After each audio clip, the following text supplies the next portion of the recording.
Hey,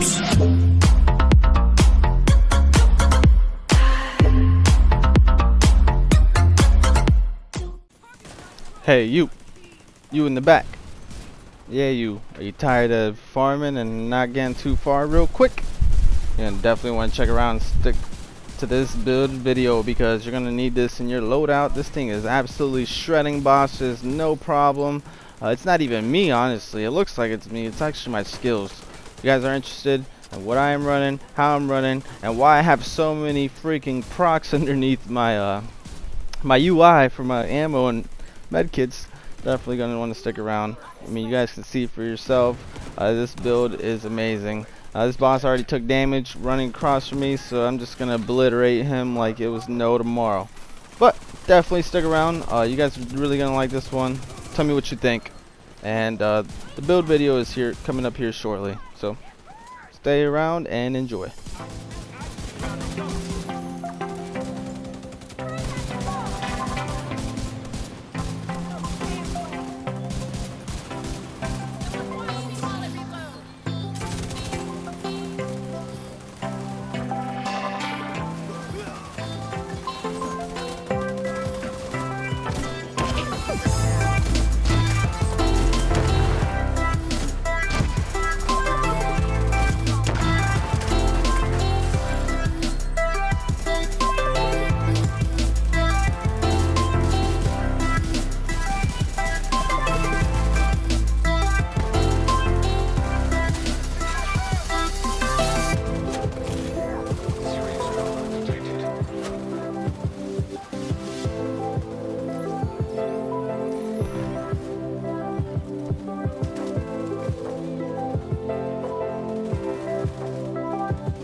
What's up, agents? This is your man KleverThumbs, and I'm back with another Division 2 build video. Now this is actually going to be my PvE build on how to clear control points solo or in a group, or resource convoys, or whatever you guys are farming for. This build is exactly what you need to have in your loadouts. But before we jump right into this, I do want to say thank you guys, everybody, for your support. We're about to hit 2,000 subscribers, so I'm going to be doing a giveaway. I'm not sure exactly what we're going to be doing. Possibly 5 season passes, or PSN or Xbox gift card of your choice. So we're going to get right into this build. But before we do, smash that like button, subscribe, and comment down below what you guys use for your PvE builds, and let's jump right into this. So as you guys did see in the opening act, I am shredding NPCs, elites, bosses, reds, purples, whatever comes at me. It's pretty badass that you guys can just sit back finally and enjoy your skills to maximum potential. This is the way that I have it set up. I love my little turrets, an assault drone. These things are amazing finally, and I feel like they're actually viable for once.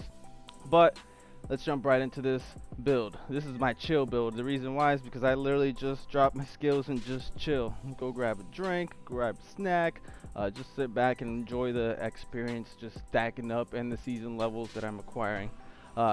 This is actually my first day pretty much farming and grinding pretty hard. I had to stop and take a break to share this build with you guys because I went from like level I don't know, 10 to 30 in like an hour, 2 hours by myself probably.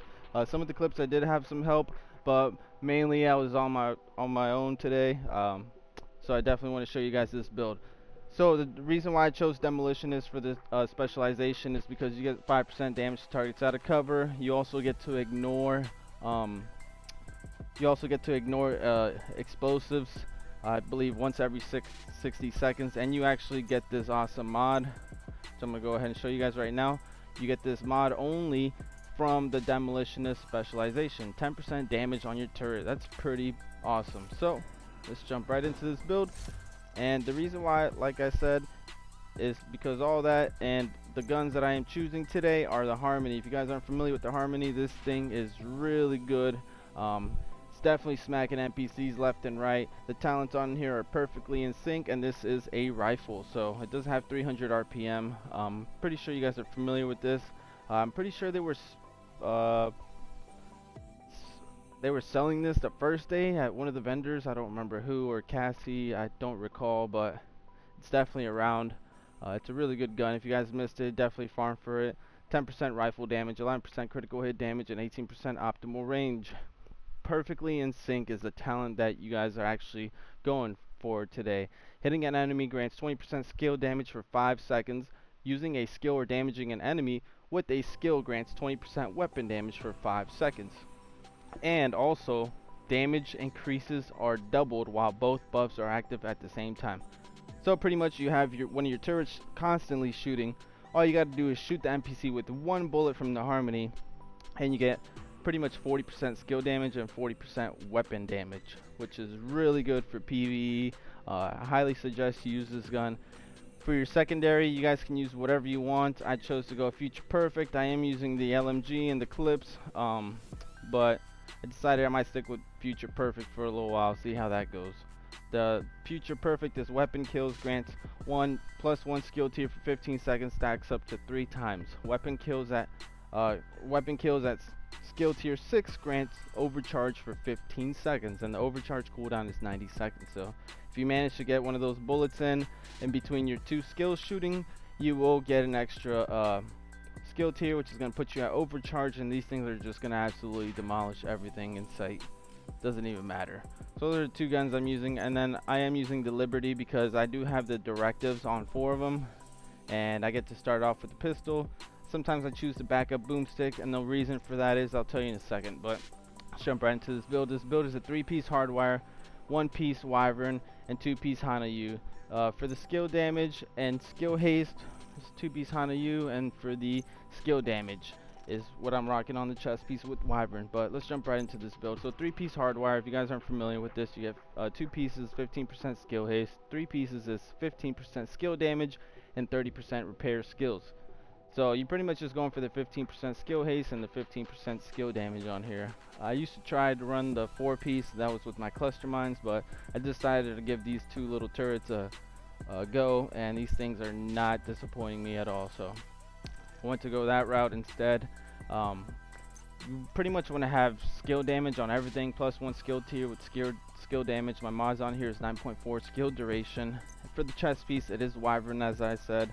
10% skill damage, plus 1 skill tier, 5.4 skill damage, 7.4 status effects, which, you know, I would go with skill haste there, and 9.4 skill duration, which is really good.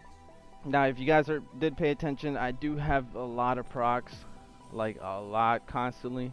Everything is constantly procced. Actually looks pretty cool. It reminds me of Division 1 when you used to have like 15 procs right underneath. But Unforgiven, Responsive, Deadly, all that good stuff.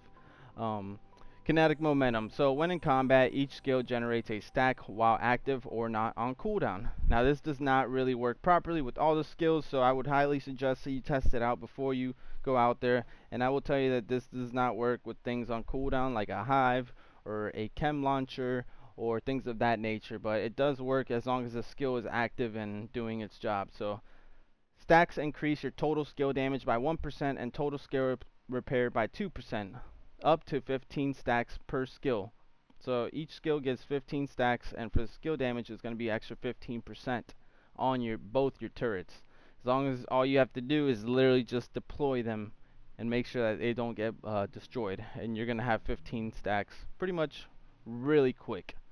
And as soon as your skills blow up, then all you have to do is pretty much just reset your skill cooldown, throw it back out, and you're gonna get these stacks immediately. And that is kinetic momentum. So a lot of people are sleeping on kinetic momentum. They rock glass cannon. I actually compared the glass cannon with kinetic momentum, and they are not much different in damage at all. But if you run glass cannon, you're going to be really squishy. I mean, you're already squishy enough. You really don't want to just literally die with 1 bullet, even though 2 bullets from 1 bullet is not that much different. But I prefer kinetic momentum. It's definitely the way to go for me, and I'm not missing out on glass cannon at all. That's just me, though. It's my opinion. But let's move on to the holster. The holster is a second piece for the hardwire, which is going to give me the 15% skill haste, plus 1 skill tier, and 9.9 skill damage. Now the first piece of the Hana-U, which gives me 10% skill haste, and then second piece gives me 10% skill damage. The core attributes here is plus 1 skill tier, 9.3 status effects, and 10% skill damage. Again, if I could put skill haste here, I would. That's my ideal build. Moving on to the gloves, though. The gloves is the third piece, which gives me the 15% skill damage and plus 1 skill tier, and the attributes on here are 10% skill damage. So that's what I'm rocking here today. And then for the final piece, which is actually the force multiplier, which is a really good backpack, this is what gives me the extra 10% skill damage. The core attributes is plus 1 skill tier. The attributes are 10% skill damage, which I did roll on there. If I could put skill haste on here, I would, but instead I have 8.3 status effect, and the mod, unfortunately, is a yellow. So if you guys actually get skill damage and skill haste, you guys can roll off the red and put a yellow for like extra skill duration, whatever the case may be. Now the talents for the force multiplier, it's actually really good. I suggest you guys use this, try it out, see how you like it. Perfectly combined arms. Shooting an enemy increases total skill damage by 30% for 3 seconds. That is a lot. So you guys are already getting all these procs. You guys are seeing it in my clips. I'm shredding, and I'm not even barely touching any of my guns. My skills are doing all the firepower here, and I am loving it because it's about time, man. You know what? Karma's coming back for these NPCs because they used to just demolish me with their little toys and skills and things, and now I'm over here unleashing my little beasts, and they're running around just destroying control points and resource convoys. It's just pretty funny. I find it pretty ironic that now I'm like an NPC to them. But definitely like this build. Like I said, these turrets are killing it. We'll start with the assault turret, which is one of my first skills. Plus, we're already sitting at skill tier 6, which is plus 120% damage and 420% health. Now I'm going to go over the mods. This mod doesn't really count. I don't really have anything here to replace it, so I just put the plus 1 mortar ammo. A Now, as I already showed you guys here, I get the 10% damage from the Demolitionist mod. It's the only way else you're going to get it. All the other ones are going to be probably 5% damage, which I would take the 10% damage here. Also, 6.7 duration, or you could go skill haste. I like to have the duration. And that's pretty much it. The damage numbers on here are 122k, which is pretty much going to be the same for everybody, but the only difference is your output. If you have glass cannon, you might have something else reflected up here, about 130, 140. I don't remember what my buddy's was, but everybody has the same, you know, skill tier 6, same damage maximum, so you're going to have the same base damage. But the only difference is how much damage you're outputting is with all your procs. So let's go over here to the striker drone. The striker drone has 120% plus striker damage and 420% health. For the mods on here, it is 7. Oh wait, hold on. Let me not say anything yet, so I fix it. This is actually for my defender drone, but 7% duration is what you want there. You can put 4.8 damage, and I'm pretty sure it's health here that I have 9.4 health. So the damage on here is 74k, but they definitely show a lot stronger when you actually put them into play with everything else. So this is the build PvE. This build, like I said, I'm already at level 30 with my seasons, and this is like literally my first day grinding for it. If I grind, the other night I grinded for like an hour before I got bored and jumped into the dark zone, but definitely gonna try and get to seasons level 100. I'm gonna take my time, probably by the weekend, and I'm also gonna get to level 1000 pretty quickly by doing all this. So definitely, I'm gonna give you one quick tip, guys. If you want to see how and where I'm doing this stuff, I'm gonna show you on the map real quick. So before you guys go, don't forget to smash that like button. Let me show you guys what I'm talking about right here. So what I like to do is, different people like to do different things. Some people say go to control points, some people say go to the resource convoys, some people just want to go into the dark zone and do the landmarks. You know, here's the targeted loot so you guys can see. Whatever you guys choose to do, that's up to you, but what I like to do, because I get pretty distracted easily with PvE, I like to look for the control points that have resource convoys coming to them, or the elite patrol. So if this elite patrol was a little bit further away, I would spawn at this mission, run over here, start the control point. By the time I'm halfway or almost done with the control point, the elite patrol runs in, and it's pretty much a 2-for-1. So I'm not even worried about the target loot anymore, unless it's a really good like targeted loot day, then I'm gonna farm specifically for that. But I was doing so many things earlier, it wasn't even funny. See this resource convoy? You could easily come over here to the Ellipse Fuel Depot and just start doing this, and pretty much, you know, you would have a 2-for-1. Or if this was a little bit further behind, sometimes you get lucky and 2 of these resource convoys are really close to each other and you can just go tag team them both. But if you guys don't see anything on your map, you can literally just reset it. If you guys don't know how to reset it, just push right on the D-pad, and then just hold triangle where it says reset control points. Resetting control points, yes, I'll show you guys right now just to give you a better map idea of what I do. I usually do this solo or with a group. If 4 man has this build in a group, and there's 4 of y'all running this set, you guys pretty much don't even have to touch your controller. The way that these skills are designed, they actually go after NPCs now. I don't know if you guys remember, but these things would like they would not work properly. So you see all these little resource convoys, this one's coming up to here, so you would fast travel there and, you know, try and get there. You go to the stronghold, run up there. By the time that happens, or you can go down here, or you could start fighting these guys right here, and by the time that you actually start defeating this, because there's a couple waves, this guy is going to roll in and you're just going to get double the XP of that resource convoy. So definitely do the control points, resource convoys. Don't forget you guys can do the Warhound convoy, I believe once every 24 hours, and that gives you a lot of XP as well.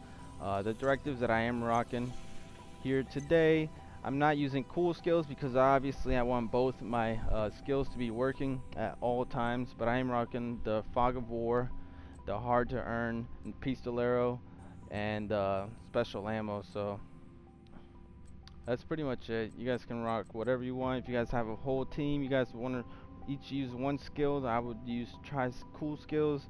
It's only 25% more, but that definitely adds up over the time. So definitely enjoy this build. I really like it. I'm gonna get back to farming, so I'm already at 33 and 954 for my watch. My watch is gonna be leveled out pretty soon. But if you guys did enjoy this video, definitely stick around, and I will see you guys on the next one.